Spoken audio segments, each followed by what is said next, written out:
In 2025, a new wave of immigration policy changes is reshaping the lives of Filipino workers around the world. What's behind the shift? Overseas Filipino Workers, or OFWs, have long served as the backbone of many families and the Philippine economy. In 2024 alone, total remittances reached over $38.34 billion, accounting for more than 8% of the country's GDP. Today, more than 2 million Filipinos work overseas in key sectors like healthcare, technology, and domestic services. But this year, changing immigration rules in the United States, Canada, the Gulf region, and Asia-Pacific countries are creating both new pathways and new barriers. In this video, we'll explore how these changes are affecting Filipino migrants, whether you're applying for work, renewing a visa, or supporting loved ones abroad. From green card delays to new labor programs and digital job trends, we uncover how 2025 is redefining global mobility for Filipinos. Country 1, the United States. In 2025, the United States is tightening its immigration system, especially for skilled foreign workers. A key proposal from the Trump administration now seeks to replace the random H-1B visa lottery with a wage-based selection system. This change would prioritize high-paying jobs, making it more difficult for mid-level employers in healthcare, caregiving, or tech to sponsor Filipino workers. Visa processing delays are also worsening. As of mid-2025, more than 3 million immigration cases remain pending, including work permits and green card applications. For many, wait times have doubled or even tripled since 2023. Green card backlogs are especially severe for Filipinos. Nurses, IT professionals, and engineers from the Philippines often wait over a decade for permanent residency. New administrative hurdles could extend these waits even further. The impact?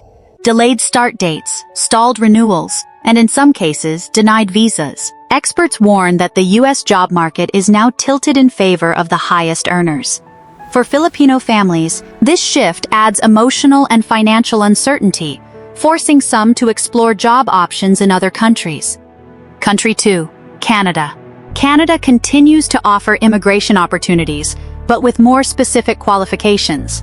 In 2025, Canada's express entry system now uses targeted draws.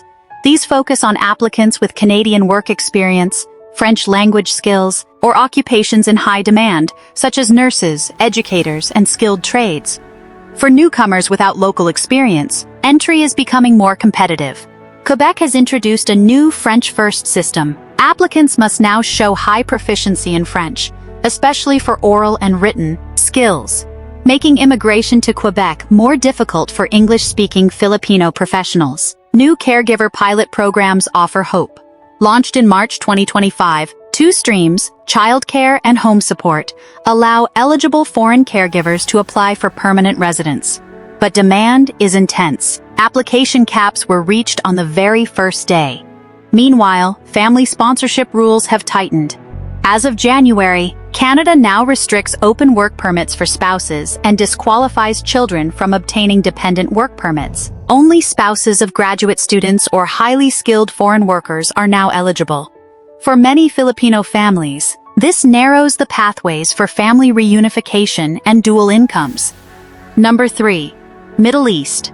In the Gulf region, thousands of OFWs face fresh obstacles. The United Arab Emirates recently ended its visa amnesty program and is now enforcing strict penalties. Over 32,000 individuals have already been detained in 2025 for violations, with many facing deportation, fines, and blacklisting. Nationalization policies are also tightening. In the Aro, Emiratization requires firms to hire more locals, with penalties for non-compliance. In Saudi Arabia, the Nitakat program now blocks foreign workers from roles like clerks, HR managers, and receptionists, positions traditionally filled by Filipinos. This shift threatens remittance flows. In 2024, Saudi Arabia alone accounted for around 6.4% of all Filipino remittances. But with job cuts, deportations, and new labor rules, those figures could decline in 2025 and beyond. Legal risks are rising too. In the and Saudi Arabia, visa overstays, missing sponsors, or minor paperwork issues can now lead to jail time. These laws add anxiety for thousands of caregivers, construction workers, and service staff already in the Gulf. Number 4. Asia Pacific. East Asian nations are also adjusting their labor policies.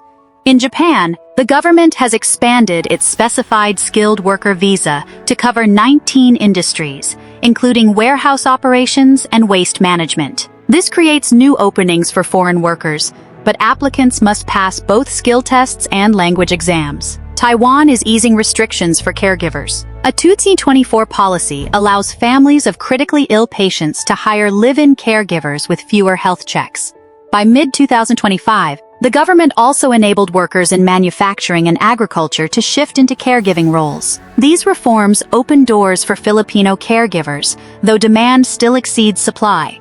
In contrast, South Korea is cutting its worker quotas. The 2025 cap for E9 visas was reduced to 130,000, down from 165,000 in 2024.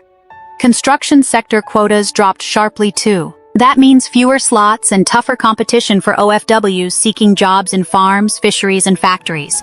However, South Korea is streamlining other visa types like the E7, aimed at professionals. Lower salary thresholds may help certain skilled Filipinos enter, but overall, policy signals are mixed. But the question is, what's next for Filipino migrants? Okay. With traditional destinations narrowing access, many OFWs are turning to emerging opportunities. Europe, especially Germany and Poland, has expressed interest in recruiting skilled workers. Germany's new government plans to expand migration partnerships, though official deals with the Philippines are still in progress. Elsewhere in Asia, countries like Singapore are expanding digital healthcare and IT sectors, offering fresh options for Filipino professionals. Meanwhile, Japan remains a strong destination for caregivers and home-based workers. In response, the Philippine government launched the National Reintegration Network in June 2025. This initiative supports returning OFWs through job placement, training, and small business funding. It also helps families navigate the shift from overseas employment to reintegration at home. And then there's digital work. With demand rising for virtual assistants, healthcare coders, BPO agents, and creative professionals, thousands of Filipinos are embracing remote jobs. Many now earn in euros or US dollars without ever leaving the country. Government training programs in IT and freelancing are helping more Filipinos tap into this growing trend. Behind every visa delay or policy change is a real story. A family waiting for news, a nurse worried about separation, a student losing hope. Immigration reforms in 2025 are reshaping Filipino migration, and millions are adapting in real time. But as history shows, Filipinos are resilient. When borders close, they find new ones to open. When rules change, they upskill and reinvent. Is your family affected by these new immigration changes? Tell us your story in the comments. Don't forget to like, share, and subscribe to Discovering the Earth for more global updates on migration, expat life, and OFW news. Thank you for watching, and stay informed wherever you are in the world.